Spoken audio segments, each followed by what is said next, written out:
Alright, hello everybody. Welcome back to another episode of Brawlnotes. My name's Ethan, And this is also Ethan.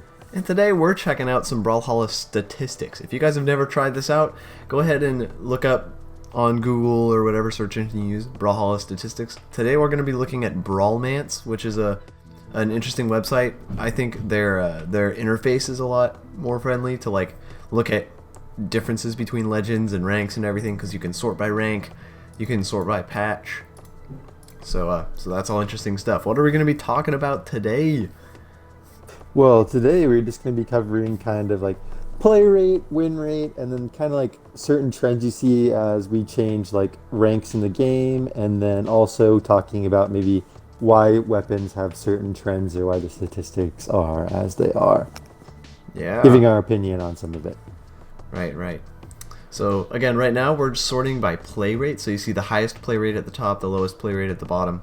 And right off the bat, we see Mordex, who was a very strong legend, especially back when Sandstorm was playing him in tournaments all the time. You'd see him getting these nasty clips, nasty reads. So he's obviously considered a high tier legend, and he has been holding the highest play rate spot for a long time. We can go back pretty far in the patches and see he's always at the top there. So he's kind of just universally the leader there. Yeah, and like you were saying, and then you'll notice he has a fairly low win rate compared to most other legends, though.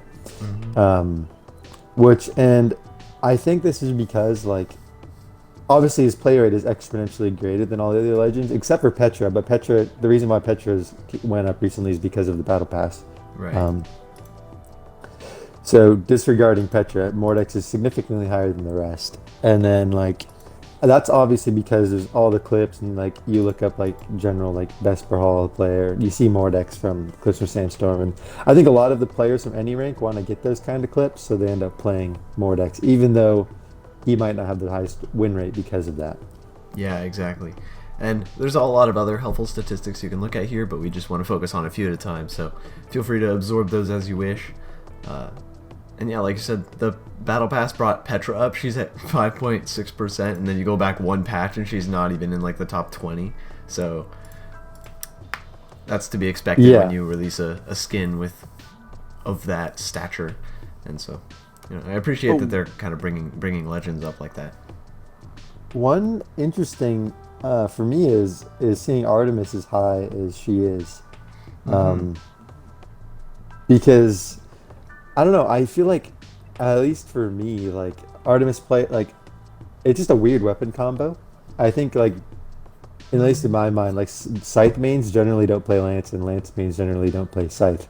But I guess there's obviously a niche of people who do find like they like, and then obviously the win rate's roughly kind of average, I think, over all of the characters here.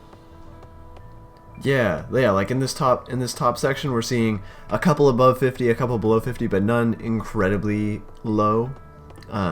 If we sort by win rate, you'll see the highest win rate legends have those heavy weapons that we're talking about are in the meta right now. So that's pretty obvious. But if you look at the lowest win rate, they mostly are Scythe legends, and I just think that's really interesting because it is a cool weapon. Like, people try to get clips and things, but even when they're playing in ranked, it just kind of struggles against the current meta. So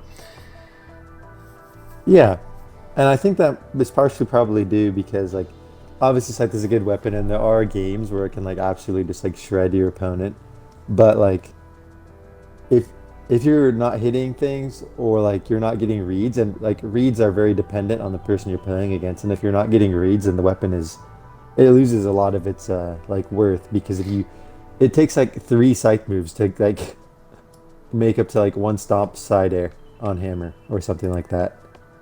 right. And like that's true, that hammer combo is true, opposed to Scythe having no true combos except for some very niche things, like Moves that you won't hit as frequently as a downlight side air on hammer, not nearly as frequently. So exactly. Yeah, there is quite the disparity between weapon types here, but I mean, there's nothing we can really do about it. The devs will eventually see that these weapons are struggling and they ought to be a little more viable, but I think the biggest problem is that like this game is definitely balanced for pro players. Like they balance it at the top level. Hmm. Um, so, but balancing it for pro players doesn't necessarily always make it balanced for like lower ranked players in that. Yeah, exactly. With the heavy weapon meta we're seeing, like pros are dealing with it pretty well, and the meta still does affect how they play. Like a lot of them are playing axe and hammer and these heavier weapons. Especially in twos.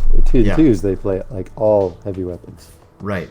But when you're in lower levels of play where people are less experienced, these weapons just absolutely take over. Like if we look at lower ranks, like if we look at gold and we look at the play rate or the win rate, you see they're all lance, axe. All of them have one of those two weapons besides Nai, but she has a lot of strength, a lot of defense. So I just think that lower level players have a tougher time getting around those weapons because even though they're heavier and they are a lot slower than, say, Katars or Scythe, their hitboxes are pretty tough to punish, especially if you're brand new to the game. And so it kind of leaves you with pretty few options when you're deciding who you'd like to play and actually succeed with. Yeah, because like let's say someone who started up the game, someone playing Scarlet is going to have a much better time than someone playing Mordex. Hmm. Um, Especially in like ranks where you're just learning to dodge and stuff. Like it's not even going to be close to fair. Um, Right. Yeah, and you because can. especially like Sorry, go ahead. yeah, Hammer has big hitboxes and it's pretty quick. Like you can nair and then side air right after very quickly, and like it's pretty hard for newer players to punish that. And I know even like I have games where I have trouble punishing those kind of things, but like it's definitely gotten better as I've gotten like more accustomed to the game and played longer. But like heavy weapons are definitely a very big pain. I remember when I started playing, it was not a heavy weapon meta at all. Like it was when gauntlets were a big thing too, and when Scythe pre-patch, like pre-bit the big nerf it had after Sandstorm 1. Hmm. Um, and that those are kind of the meta, and now it's really swung the opposite direction, um, obviously. And with Yeah. Taros having a super high win rate in like all tiers. Yeah, it's kind of scary. Yeah, um, yeah. but you definitely see it in games. Like I can definitely speak from experience in saying like if I went back through my replays, I'd say like about 50% of the games I play against the Taros we lose, or like these just heavier weapons. They're just so much more difficult to punish. And we can even look at the weapons tab to see individual weapons win rate, play rate, etc. So should we check that out? Yeah, let's do it. All right. And here you can see, like, for Scythe, people hold the weapon for 172 seconds. And if we sort by if we sort by time held, I misspoke there. Scythe is held for the longest time, which goes along with people trying to get clips and it having less damage, so you have to hold it for longer, and all that kind of adds up. Hmm. Yeah, and like obviously is the highest play rate, but also the lowest win rate. It's actually significantly lower win rate than all weapons except for sword, which also has a pretty low win rate compared to other weapons. Hmm. Hmm. And then you notice the highest win rate here will be lance, followed closely by axe, which very much proves the current meta as well, because both of those weapons are very meta at the moment. Yep.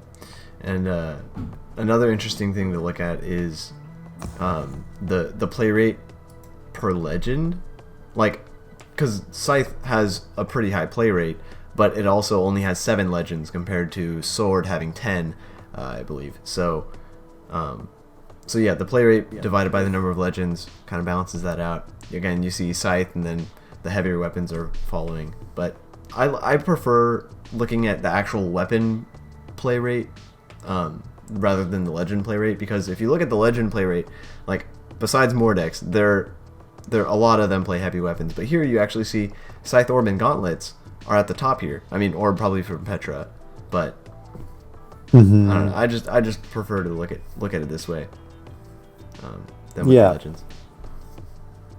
yeah, and like it is very interesting. Like you'll be playing a game, you'll notice people playing like heavy weapons more, and then like you wonder if that's like just kind of like your niche of like where who people are you're playing against. But then you do look at the statistics, and it is very telling. And like I'm sure the gauntlet play rate here will probably go up a bit more with the recent patch. Um, and I don't see any other thing with like Rocket Lance and like Axe. They weren't changed nearly enough for the play rate to go down. And like so I like you see a lot of sword, which makes sense. But it's funny that the play rate's so low because I feel like sword is a very commonly played weapon. But Hmm. with heavy weapons coming in, I guess that changes a lot of swords go to heavy weapons probably more so. Yeah, right. Well, yeah, these are really interesting statistics. Be sure to check them out on your own if you're interested to find out more.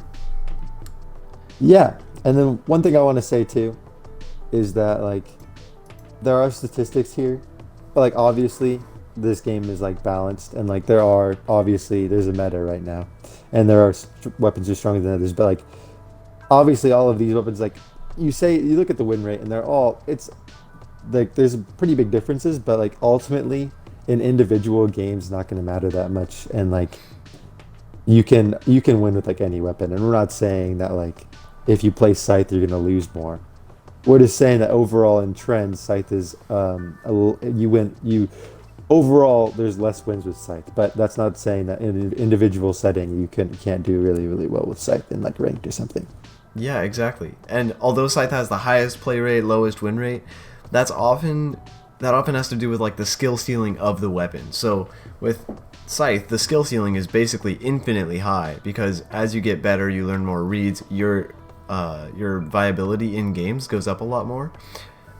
So when you're first starting out, it might be really tough to hit moves. It might be really tough to space yourself with your opponent to actually hit them.